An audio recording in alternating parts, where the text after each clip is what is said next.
बड़ी खबर आपको बता रहे हैं, भोजपुरी अभिनेता पवन सिंह पर एफआईआर दर्ज हुआ है। आपको बता दें, पवन सिंह पर यह एफआईआर फर्जीवाड़े को लेकर के दर्ज किया गया है। भोजपुरी अभिनेता ने पवन सिंह पर एफआईआर दर्ज कराया है। कहा गया है कि 1.25 करोड़ की ठगी का केस ये है और पवन सिंह समेत 4 पर मुकदमा दर्ज किया गया है। ज्यादा जानकारी के साथ न्यूज 18 संवाददाता उपेंद्र द्विवेदी इस वक्त हमारे साथ सीधे फोन लाइन पर जुड़ गए हैं। उपेंद्र, भोजपुरी अभिनेता पवन सिंह पर एफआईआर दर्ज किया गया है, क्या इनके ऊपर पूरा आरोप लगाया गया, पूरी जानकारी दीजिए। बिल्कुल, देखिए, भोजपुरी की जो फिल्म अभिनेता है पवन सिंह, उन पर ही मुकदमा दर्ज हुआ था। कुछ दिन पहले अदालत ने मुकदमा दर्ज करने का आदेश दिया था, जिस कड़ी में अब पुलिस ने भी मुकदमा दर्ज कर लिया है। आरोप है कि फिल्म निर्माण के लिए जो निवेश कराया गया, उसका वो निवेश का पैसा ना ही लौटाया गया और पैसा मांगने पर उनको धमकाया गया, पीड़ित को, व्यापारी को, टनल जो मालिक है। इसलिए इस आरोप के साथ मुकदमा दर्ज कराया गया है। नाटी इमली के विशाल सिंह ने, वाराणसी के जो नाटी इमली इलाका है, वहाँ के विशाल सिंह ने कोर्ट में जो है गुहार लगाई थी। इसके आदेश पर केस दर्ज हुआ था। फिल्म निर्माण में निवेश के लिए 1.32 करोड़ रुपए लौटाने का दिया था भरोसा, बाद में मुकर गए, ऐसा आरोप था। तो इसी ये पूरा जो मामला था कि एक फिल्म थी और दोनों ने वर्ष 2018 में भोजपुरी फिल्म बनाने के नाम पर करोड़ों रुपए निवेश करवाया और भरोसा दिया कि खर्च की गई जो राशि है वो सब्सिडी और मुनाफे के साथ में लौटाई जाएगी।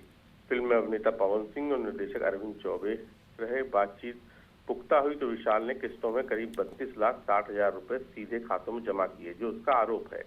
फिल्म की शूटिंग व पोस्ट प्रोडक्शन पर करीब 1,25,00,000 रुपए खर्च हुए। इसके बावजूद ना तो रकम वापस की गई, ना ही मुनाफे में हिस्सा दिया। उपेंद्र, ये भी जानकारी सामने आ रही है कि फर्जी दस्तावेज भी बनाए गए रकम नहीं लौटाने को लेकर के। जी, यह भी आरोप लगाया गया है कि जो आरोपित हैं, यानी कि अभिनेता पवन सिंह और उनके निर्देशक, उन्होंने कूट रचित दस्तावेज यानी कि फर्जी दस्तावेज तैयार किए और तैयार कर उनको निर्माता दिखाया और जब उन्होंने रुपए की मांग की तो टाल मटोल कर गए। अदालत ने इस मामले को संज्ञेय अपराध मानते हुए विवेचना का आदेश दिया है। ठीक है, आप नजर बना के रखिए। बिल्कुल, आप नजर बना के रखिए और अपडेट आपसे लेंगे। बहुत शुक्रिया जानकारी के लिए उपेंद्र। और इस वक्त एक खबर मिल रही है पटना से, देखिए, जहां बीते 29 अगस्त को रामकृष्ण नगर में गोलीबारी का पुलिस ने खुलासा किया है। पुलिस ने मुख्य आरोपी अभिषेक आनंद को अरवल जिले से गिरफ्तार कर लिया है। दरअसल रामकृष्ण नगर थाना के भूपतिपुर में प्रेम प्रसंग मामले में प्रेमिका को लेकर हुए विवाद में अभिषेक आनंद ने गौतम नामक युवक को गोली मार दी, जिसमें गौतम घायल हो गया था। पुलिस ने मामले का खुलासा करते हुए आरोपी अभिषेक आनंद को गिरफ्तार कर लिया है। उसके पास से पुलिस ने 2 पिस्टल और कारतूस भी बरामद किया है। मामले में अभी भी 7 आरोपी फरार है। पुलिस फरार आरोपियों की गिरफ्तारी को लेकर छापेमारी कर रही है। रामकृष्ण नगर के अंतर्गत भूपतिपुर में एक युवक जिनका नाम गौतम कुमार है, वह उनको गोली मारी गई थी। उसके उपरांत उनको इलाज के लिए जाया गया था। इलाज के बाद उनकी हालत स्थिर एवं खतरे के बाहर बताई गई।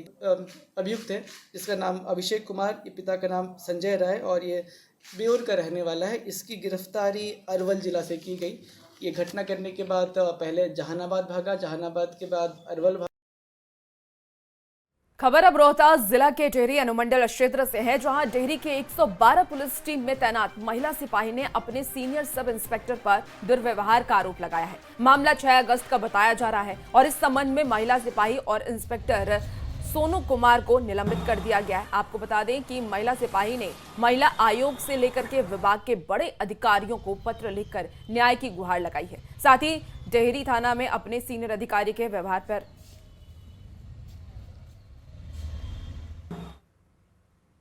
अगली खबर मिल रही है छपरा के रिविलगंज से, जहां पर नगर पंचायत के वार्ड नंबर 10 से एक चौंकाने वाली घटना सामने आई है। यहां पर झुग्गी बस्ती में रहने वाले गरीब मजदूरों को धर्मांतरण करवाने की कोशिश की गई। स्थानीय लोगों ने कहा है कि पहले ये कहा गया कि इलाके में बच्चों के लिए एक स्कूल बनाया जाएगा, लेकिन बाद में वहां चर्च बना दिया गया और लोगों को धर्म बदलने का दबाव बनाने लगा। ये सब करीब 1 साल तक चुपचाप चलता रहा, लेकिन अब लोगों ने इसका विरोध करना शुरू कर दिया है। स्थानीय लोगों ने मिलकर रिविलगंज थाने में इसकी शिकायत दर्ज कराई है। प्रलोभन यह दिया जाता है कि चर्च बना रहे हैं हम लोग को लोभन दे रहे हैं कि हम बनाते हैं, इसमें आप लोग के हर एक तरह से मदद करके आपको पैसा कौड़ी देंगे हम। आपको आर्थिक मदद करेंगे ना। हाँ, पैसा मदद करेंगे हम। ईसाई बन हमारे धर्म में आ जाइए, ईसाई बन जाइए।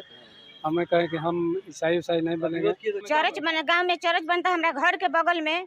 आवता लोग तो कहता लोग का कि अपन धर्म, भगवान के धर्म छोड़ दो, हमरा धर्म में आ जा, हम पैसा देम, बाल बच्चा के करेम, बालो बच्चा के तरह शादी ब्याह करेम, हई करेम हऊ करेम, तू सेनूर मत करिह, तू छठ पर्व मत करिह, देवी दुर्गा नाथ पूजिह, तू अगरबत्ती मत जरइह, तू अपना घर में के देवता भी मन पूजिह। तो हाँ, सब अपना बाल बच्चा के शादी ब्याह करबू, जांघे भी मत बैठइह। तो उ धर्म मान के हम करेम का? ऐसा धर्म, अपन धर्म छोड़ के वो धर्म में काहे जाए? हाँ, पैसा के लोग देता लोग, पैसा देता लोग, कहता लोग इतना इतना पैसा ले, हमरा के बनने दीजिए। समझ सकते हैं कि प्रशासन में जब इन्होंने शिकायत किया था तो तुरंत प्रशासन ने विधि व्यवस्था को देखते हुए रुकवाया था, क्योंकि वो टारगेटेड कर रहा है यहाँ पर उस समुदाय के लोग, हमारे हिंदू समाज के, दलित समाज के लोग हैं, अशिक्षित हैं, गरीब हैं, और उनको जिस तरह से भी हो उनका उद्देश्य है कि अवैध रूप से धर्मांतरण करा लें प्रलोभन के द्वारा। हाँ, बहला फुसलाकर, और चर्च बनाने में भी इनको कहते हैं कि तुम लोग आकर यहाँ मजदूरी करो, हम पैसा देंगे और तुम्हारे बच्चों को पढ़ाएंगे।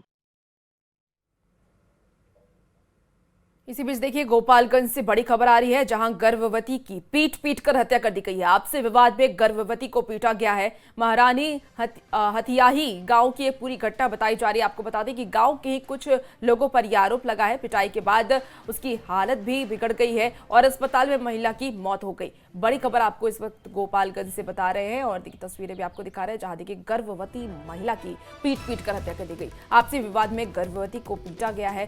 बताया जा रहा है कि गांव के ही कुछ लोगों पर मारपीट का आरोप लगा है। पिटाई के बाद उसकी हालात बिगड़ी। उसके जब अस्पताल में भर्ती कराया गया तो महिला की मौके पर मौत हो गई।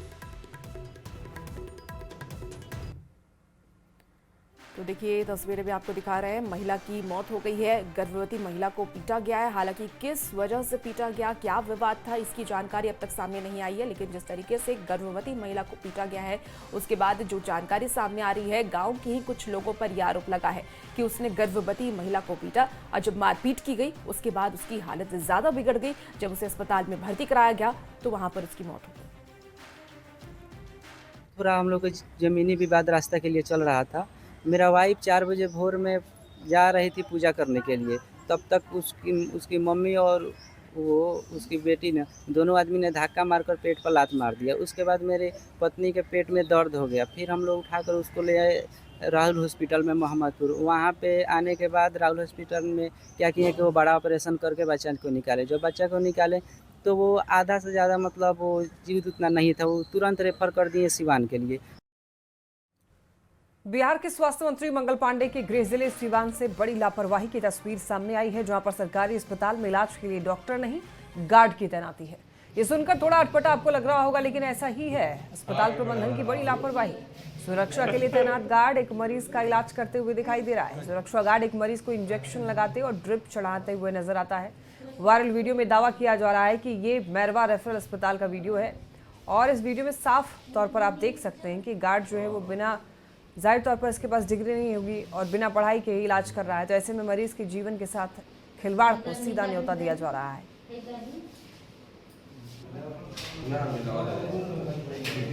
मेरे भी संज्ञान में आया है समाचार पत्र के माध्यम से, और इस संबंध में हमने प्रभारी चिकित्सा पदाधिकारी मैरवा से भी बात की है और हमने उनसे इस मामले में स्पष्टीकरण की मांग की।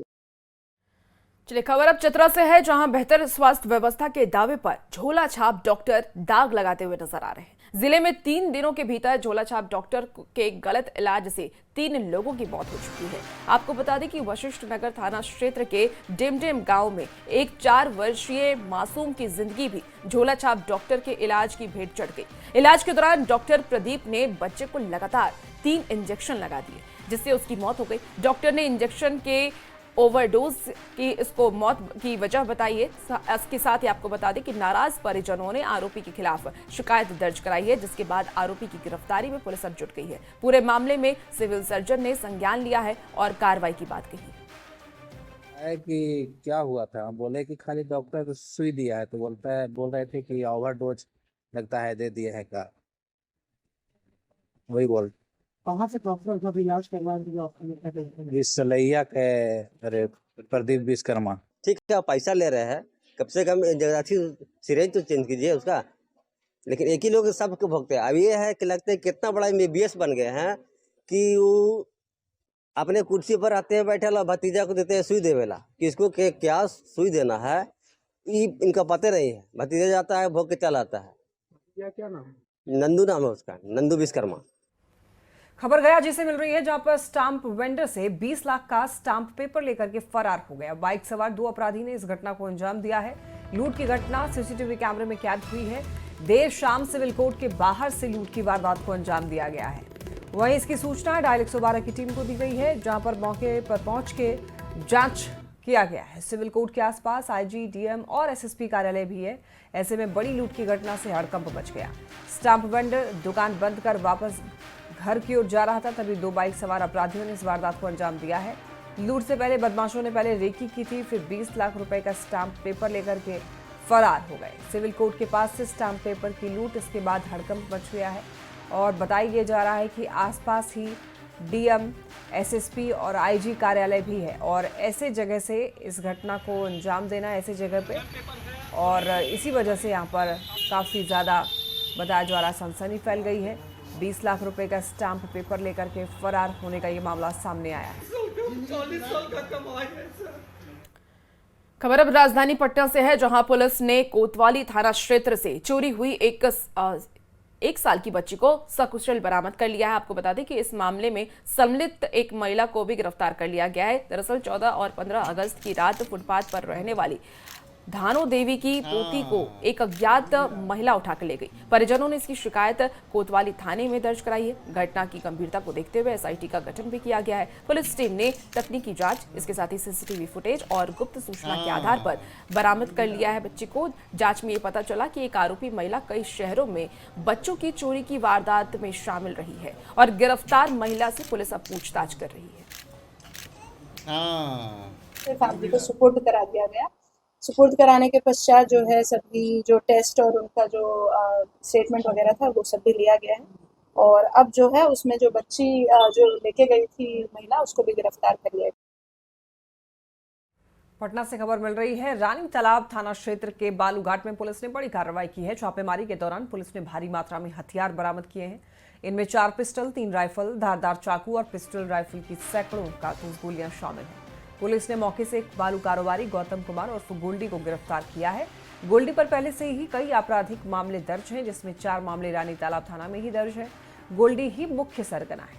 और पटना के रानी तालाब थाना क्षेत्र से खबर मिल रही है, रानी तालाब थाना क्षेत्र के बालूघाट पर AK-47 की मिली गुप्त सूचना के आधार पर सिटी SP पश्चिमी भानु प्रताप सिंह के नेतृत्व में पुलिस बल ने छापेमारी की और छापेमारी के दौरान ही एक के बाद एक 4 पिस्टल बरामद किए गए हैं।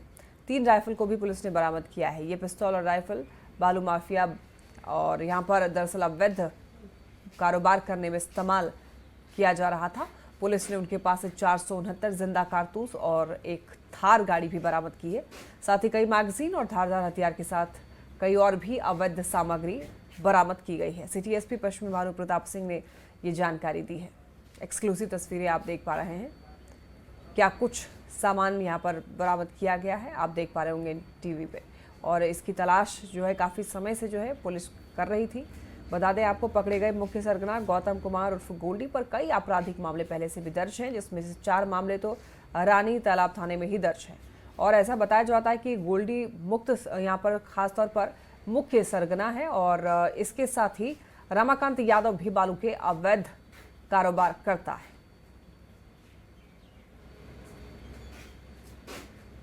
माइंड है पालीगंज क्षेत्र, विशेषकर रानीतालाब क्षेत्र में जो दबदबा कायम रखता है गोल्डी उर्फ जो गौतम है, इसको इसमें गिरफ्तार किया गया है और इसका पूर्व में लंबा आपराधिक इतिहास रहा है। रानी तालाब थाना में ही इस पर 4 मुकदमे दर्ज हैं, 13/22, 195/18, 67/12 और इसके अलावा 231/20 ये केस इस पर दर्ज हैं।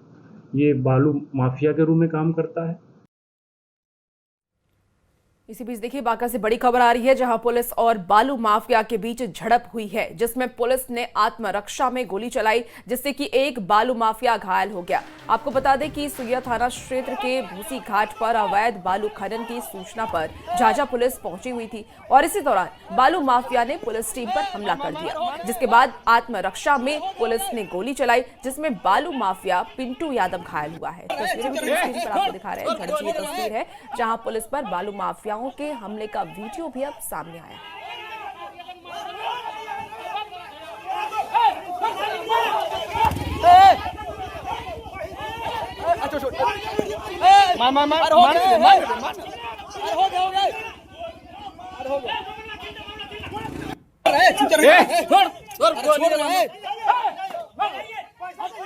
ये लोग क्रॉस कर रहे थे, जैसा बोला गया है कि शायद ये लोग अवैध खनन कर रहे थे।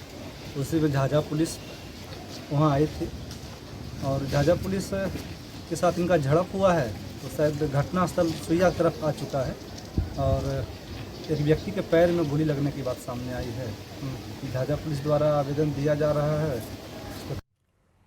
दानापुर के बेटा से खबर मिल रही है, जहां एसपी के निर्देश पर अवैध खनन और रंगदारी के खिलाफ छापेमारी अभियान चलाया गया। स्टीमर से खुद भानु प्रताप सिंह ने अपनी टीम के साथ सोन और गंगा नदी में गश्ती करते हुए यहां पर नजर आए। तस्वीर आप देख सकते हैं, स्टीमर से पुलिस टीम की गश्ती की तस्वीर सामने आई है। सोन और गंगा नदी में गश्ती बताया जा रहा है कि यहां पर एसपी के निर्देश पर अवैध खनन और रंगदारी के खिलाफ छापेमारी अभियान चलाया गया है।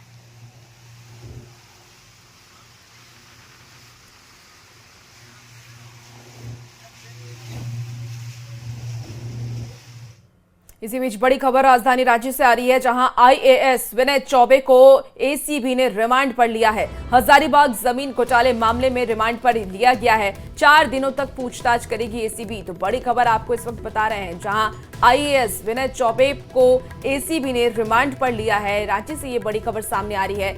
हजारीबाग जमीन घोटाले मामले में रिमांड पर लिया गया है और 4 दिनों तक पूछताछ करेगी एसीबी की टीम। तो लगातार एसीबी की टीम पूछताछ करेगी और आईएएस विनय चौबे की अब देखिए मुश्किलें जो हैं वो बढ़ती हुई नजर आ रही हैं।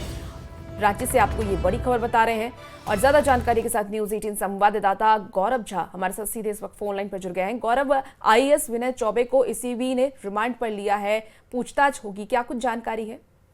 बिल्कुल, हम आपको बता दें कि शराब घोटाले केस के मुख्य आरोपी आईएएस विनय चौबे को एसीबी ने पूछताछ के लिए 4 दिनों के रिमांड पर लिया है।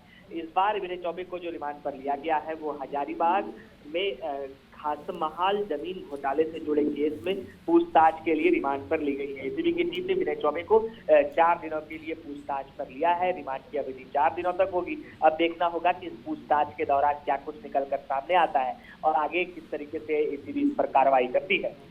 ठीक है, आप नजर बना के रखिए और अपडेट आपसे लेंगे। बहुत शुक्रिया जानकारी के लिए गौरव। सूर्या हाजरा एनकाउंटर मामले को लेकर आदिवासी संगठन ने राज्यपाल को ज्ञापन सौंपा है। देखिए, आदिवासी संगठन ने इस मामले को लेकर राज्यपाल से सीबीआई से जांच कराने की मांग की है। जेएमएम के नेता पंकज मिश्रा के इशारे पर हत्या होने का आरोप लगाया गया है।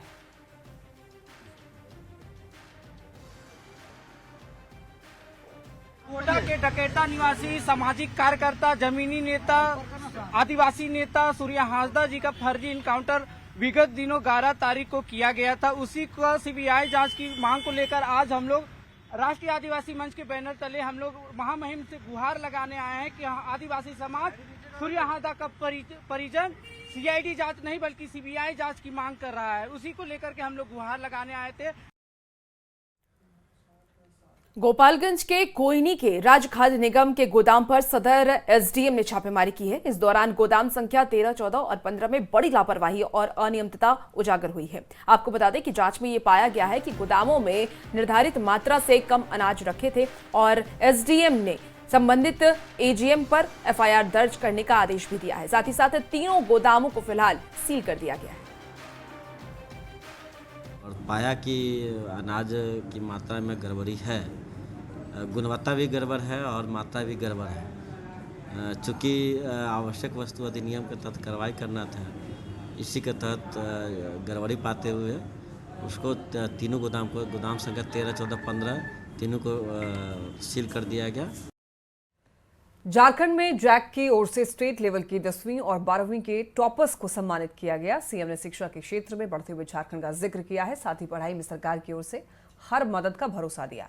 इस मौके पर नवनियुक्त शिक्षकों को भी नियुक्ति पत्र सौंपा गया है। पूरी खबर इस रिपोर्ट में आप देखिए।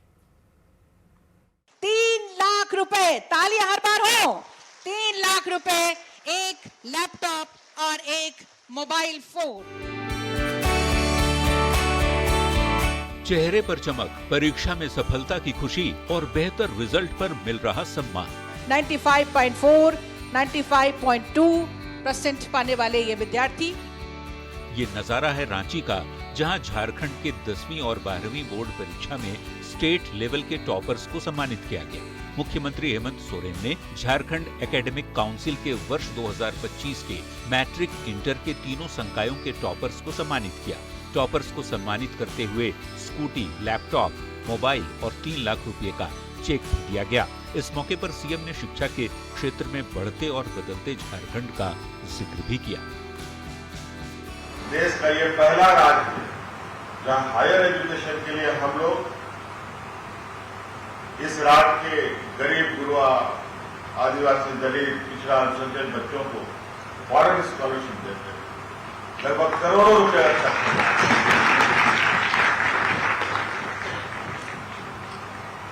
सिर्फ मोटिवेशन के लिए कि आप लोग एक कदम चलेंगे तो 10 कदम हम आपको आगे लेके चलेंगे, आपको वादा करते हैं। गवर्नमेंट के पास जब तक ह्यूमन रिसोर्सेज ना हो तो जिस उद्देश्य के साथ राज्य का निर्माण हुआ था वो उद्देश्य पूरा नहीं हो सकता। इस मौके पर सम्मानित छात्र छात्राओं के चेहरे की चमक बता रही थी कि वे कितने खुश हैं। सभी टॉपर्स ने अपनी भावी योजनाओं को साझा भी किया। मैं आईसीएसई में नेशनली टॉप किया, मुझे 100% मार्क्स आए थे। साइंस लिया है, अभी मैं जेईई की तैयारी, इंजीनियरिंग। क्लास 12 में पढ़ती थी और वहाँ मैंने 99.5% जीता है और अभी मुझे बहुत खुशी हो रही है और आगे और पढ़ने के लिए मोटिवेट किया गया है, जो इतने सारे अवार्ड्स मिले उसकी वजह से। इस समारोह में नवनियुक्त पीजीटी शिक्षकों, सहायक आचार्य, जिसमें गणित और विज्ञान के विषय शामिल थे, साथ ही लैब सहायकों को भी नियुक्ति पत्र दिए गए। वो मुझे गोदी में उठाकर स्कूल लेकर जाती थी, तब मेरे पास तो व्हीलचेयर भी नहीं था, हम उसे अफोर्ड नहीं कर सकते थे, लेकिन मेरी माँ, मेरी बहन लोग ने मुझे गोदी में उठा के पढ़ाया है और भगवान की कृपा से और उनके आशीर्वाद से मैं जो हूँ मैं आज यहाँ हूँ आपके साथ। सम्मान और नियुक्ति पत्र वितरण समारोह में सीएम ने गुरुजी क्रेडिट कार्ड योजना का जिक्र किया, जिसके तहत 15 लाख रुपए दिए जा रहे हैं। सीएम ने साफ कहा कि पैसे के अभाव में किसी भी बच्चे का एडमिशन नहीं रुकना चाहिए। उम्मीद है ऐसे सम्मान समारोह से जहां दूसरे छात्र भी बेहतर रिजल्ट देने की कोशिश करेंगे, वहीं नवनियुक्त शिक्षक भी शिक्षा का स्तर झारखंड में और उठाने में जी जान से जुटेंगे। न्यूज़ 18 के लिए रांची से निरंजन सिंह की रिपोर्ट। और फिलहाल